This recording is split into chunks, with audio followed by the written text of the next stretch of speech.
Hi అండి. ఈ వీడియోలో వచ్చేసి ప్రిన్సెస్ కట్ బ్లౌజ్ ఏ విధంగా స్టిచ్చింగ్ చేయాలో చూపిస్తున్నాను. మనం ఇక్కడ కటింగ్ అనేది ఏమి చేయకుండా డైరెక్ట్గానే స్టిచ్చింగ్ ఎలా చేయాలి, ఆ తర్వాత మనం కటింగ్ చేసి మళ్ళీ స్టిచ్చింగ్ ఎలా చేయాలనేది ఉంటుంది. ఇక్కడ మెయిన్ క్లాత్ లైనింగ్ క్లాత్ అయితే మనం ఫస్ట్గా జాయింట్ అయితే చేసేసుకోవాలండి.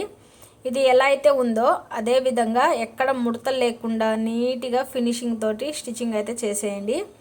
ఇలా చుట్టూ జాయింట్ అయితే చేసేసుకోవాలి. ముందుగా మనం ఇలా జాయింట్ చేసుకున్న తర్వాత ఈ ఎగస్ట్రా ఉన్న క్లాత్ని నీట్గా కట్ చేసుకోవాలి. ఇక్కడ లైనింగ్ ఏమీ కట్ అవ్వకుండా చూసుకోండి. ఓన్లీ మెయిన్ క్లాత్ ఒక్కటే మనం ఇలా నీట్గా కటింగ్ అయితే చేసేసుకోవాలండి. ఇలా చేసేసుకున్న తర్వాత మనం ఇప్పుడు ప్రిన్సెస్ కట్ని ఏ విధంగా ఇక్కడ మనం మార్కింగ్ చేశాను కదా చూడండి. ఈ మార్కింగ్కి మనం ముందుగానే కట్ చేసుకుంటారు కొంతమంది. ఇలా కట్ చేయకుండానే స్టిచ్చింగ్ చేసిన తర్వాత మీరు ప్రిన్సెస్ కట్ అయితే స్టిచ్చింగ్ చేయండి, చాలా బాగా కుదురుతుంది. ఇక్కడ నేను చూపిస్తున్నాను చూడండి. ముందుగా లైన్ డ్రా అయితే చేసుకున్నాను కదా, ఆ గ్యాప్లోనే మనం స్టిచ్చింగ్ అయితే చేసేసుకోవాలి.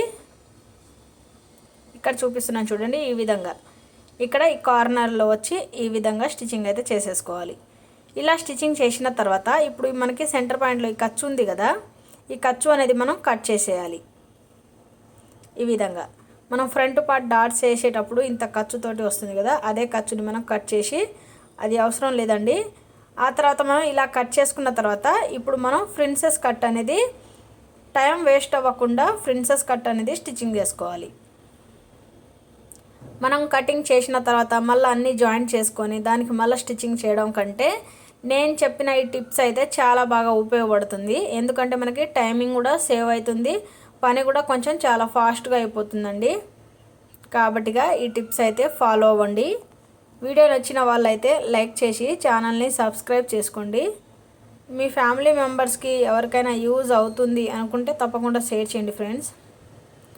ఇలా ఒక 1/2 ఇంచు ఖర్చుతోటి స్టిచ్చింగ్ చేసిన తర్వాత మళ్ళీ దానిపై నుంచి డబల్ స్టిచ్చింగ్ అనేది చేసేయాలి. చూసారు కదా, ఇలా డబల్ స్టిచ్చింగ్ చేసిన తర్వాత ఇక్కడ మనకి front part princess cut shape అనేది చూడండి ఎంత క్లియర్గా నీట్గా వచ్చిందో. వీడియో నచ్చితే లైక్ చేయండి.